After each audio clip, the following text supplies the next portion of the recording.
તો કેમ છો મિત્રો? તો આજે આવી ગયા છે આપણે રજવાડી ચાય પર ને હું રજવાડી ચાય પર ફૈઝલભાઈ હાથે ચા પીવા આવું ને રજવાડી ચાયવાળા મને એમ કે ફરજાના બેનને બોલાવો, એ જ ઉમ્મીદ છે એમનો ને. તો ફૈઝલભાઈ એક જ ફોન કર્યો ને ફરજાના બેન હાજર થઈ ગયા. તો ફૈઝાના બેન તમારું શું કહેવું છે?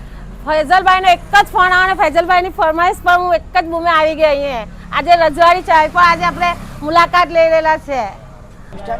તો ફરજાના બેન, તમે તડકેશ્વરની સ્પેશિયલ રજવાડીની ચાય અને મસ્કા બેન ટેસ્ટ કરો કેવો છે. ચાલો ટેસ્ટ કરો.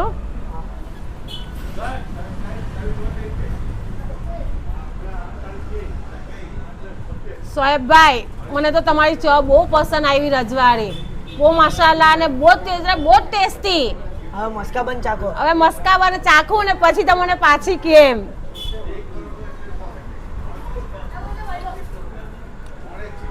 મસ્કા બન બી બહુ ટેસ્ટી છે.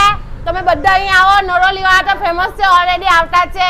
પછી આહે પાસેના બધા ગામડાવાળા જુઓ કેટલી ભીડ. આ તો હું હમણાં આટલી આવે છું, આટલી ભીડ છે તો પાછી હું પાછી રાતના 10 વાગે આવું તો કેટલી ભીડ હોય. તમે તો ઓળખતા જ છો મને. જુઓ ભાઈ, બહુ ટેસ્ટ, બહુ ટેસ્ટ. એક જ ચાલે, સોએબભાઈ જ ચાલે આપણા તડકેશ્વરમાં. તમે બી બધા આવો, સપોર્ટ કરો, ચાય પીઓ, બસકા પાઉં ખાઓ. એક જ ચાલે આપણે તડકેશ્વરમાં, રજવાડી ચા જ ચાલે. થેન્ક યુ ફરજાના બેન, તમે અમારા એક જ ફોન પર આવ્યા. તમારો ખૂબ આભાર.